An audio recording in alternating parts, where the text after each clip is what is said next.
বর্তমান যে অন্তর্বর্তীকালীন সরকার রয়েছে তারা এসে সংস্কারের কথা বলে যে কয়েকটি কমিশন গঠন করেছে, 8টি কমিশন মোট গঠন করা হয়েছে।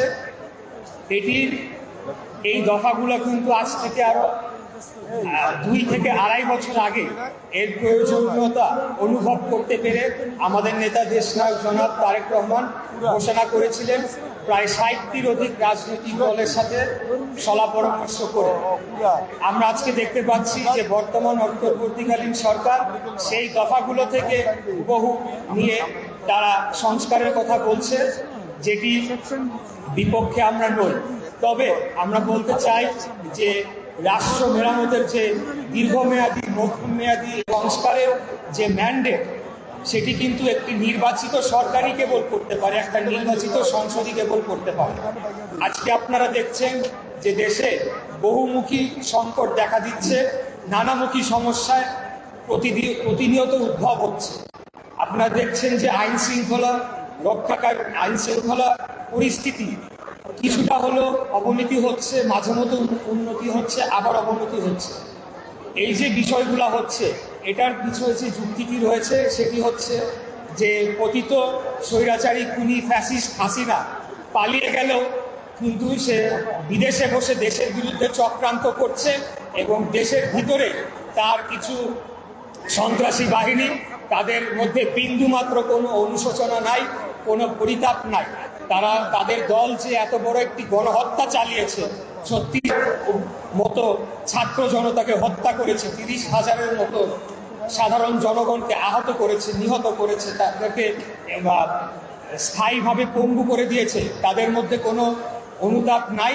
বরঞ্চ তারা এখন আবার কর্মসূচি দিয়ে তারা রাজনীতিতে ফেরার চেষ্টা করছে এবং তারা এই ব্যাপারে তাদের কোনো অনুশোচনা নাই।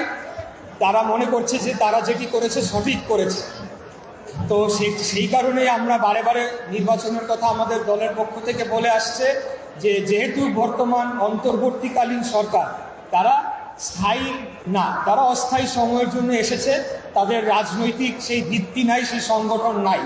আজকে যদি বিএনপি বা নির্বাচিত হয়ে সংসদ গঠন করে সরকার গঠন করত, তাহলে এক রাতের মধ্যে সচিবালয় থেকে এই হাসিনার দোষরদেরকে থাপড়াইতে বাইর করে, এবং এই পুলিশের মধ্যে এখনো যে দোষরগুলা রয়েছে এদেরকে এক রাতে বরখাস্ত করে আমরা 1 লক্ষ নতুন পুলিশ নিয়ে এসে দেশের আইন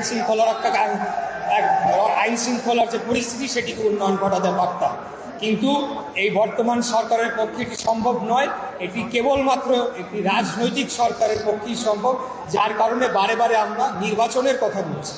আমরা বলছি না যে আমাদেরকে ক্ষমতাটা দিয়ে যান, আমরা নির্বাচনের কথা বলছি।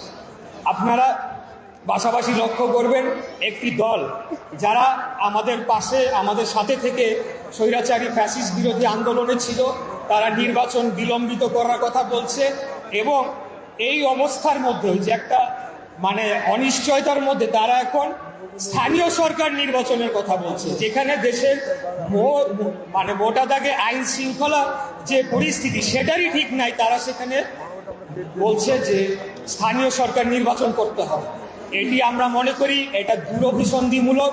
তারা মনে করছে যত দিন যাবে তারা বিএনপির উপরে মিথ্যা অপবাদ চাপাবে, আমাদেরকে চাঁদাবাজ ডাকবে, আমাদেরকে নানা ধরনের অপবাদ দিয়ে আমাদের যে জনপ্রিয়তা, দেশনায়ক জনক তারেক রহমানের যে গ্রহণযোগ্যতা যে দল, সেটি জনপ্রিয়তায় ধস নামাবে এবং হয়তো তারা সেখান থেকে কিছু ফায়দা লুটবে, কিছু আসন সংখ্যা বাড়াবে। কিন্তু আমি আপনাদের মাধ্যমে তাদের হুঁশিয়ার করে দিতে চাই, আমরা এখানে আজকে যারা কর্মশালায় উপস্থিত হয়েছি নেতা কর্মী, আমাদেরকে সেই ভূমিকাটাই রাখতে হবে। এখনো আমরা বিরোধী দলে রয়েছি এবং যে কোনো ষড়যন্ত্র মোকাবেলা করার জন্য আমরা যে কোনো সময় প্রস্তুত রয়েছি ইনশাআল্লাহ। আমরা কারো দয়া দক্ষিণা নিয়ে রাজনীতি করি নাই। আমরা আমাদের নিজ শক্তিতে বলিয়ান হয়ে গত 16 বছর আমরা রাজপথে আমাদের পরিচয় গোপন না করে আমরা আন্দোলন সংগ্রাম করেছি, গুলি খেয়েছি, নিহত হয়েছি, গুম হয়েছি, জেলে গিয়েছি, সব ধরনের অত্যাচার নির্যাতন সহ্য করেছি। কিন্তু নাম পরিচয় লুকাইয়া আমরা আওয়ামী লীগের লুঙ্গির তলে গিয়ে আমরা লুকাই থেকে রাজনীতি করি, দল বিএনপি নয়। আজকে দেশপ্রেমিক এবং দেশের পক্ষের, বাংলাদেশের পক্ষের যদি সর্ববৃহৎ কোনো দল থাকে সেটি হচ্ছে বাংলাদেশ জাতীয়তাবাদী দল বিএনপি। আমরা কোনো বিদেশি প্রভু, কোনো বিদেশি শক্তির দালালি করি না। অতএব আমাদেরকে দুর্বল ভাবলে চলবে না। আমরাও প্রস্তুত রয়েছি ইনশাল্লাহ। আমাদের নেতা রফিকুল আলম মজনু, তানভীর আহমেদ রবিন সহ আমাদের মহানগরীর নেতৃবৃন্দ এই ঢাকা শহর থেকে আমরা আগেও ঘোষণা দিয়ে আন্দোলন করেছি এবং ছাত্র জনতার যে অভ্যুত্থানে আমাদের সকল নেতৃবৃন্দ, আমাদের ছাত্রদল থেকে শুরু করে সবাই জড়িত ছিল। তারা এটিকে সফল করার জন্য সর্বাত্মকভাবে চেষ্টা করেছে এবং ছাত্রদের ব্যানারেই আন্দোলন হবে সেই সিদ্ধান্তটা কেন্দ্রীয়ভাবে নিয়েই আন্দোলনটি করা হয়েছে। এখানে একটি রাজনৈতিক দল তারা অত্যন্ত নিচু মনের পরিচয় দিয়ে তারা আন্দোলনের কৃতিত্ব ভাগাভাগির একটা চেষ্টা করছে। আমরা তাদেরকে বলতে চাই যে তারা ভণ্ডামি বন্ধ করুক। লেবাস পরেই ভণ্ডামি বাংলাদেশের মানুষ সহ্য করবে না। বাংলাদেশের মানুষ তাদের চেহারা আসল পরিচয় জেনে গিয়েছে।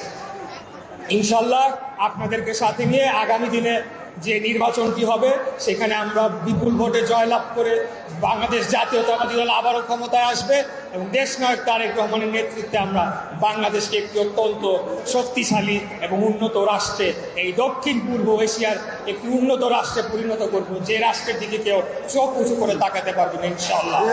এই বলে আজকে আমি আমার বক্তব্য শেষ করতে চাই। খোদাফেজ। বাংলাদেশ জিন্দাবাদ।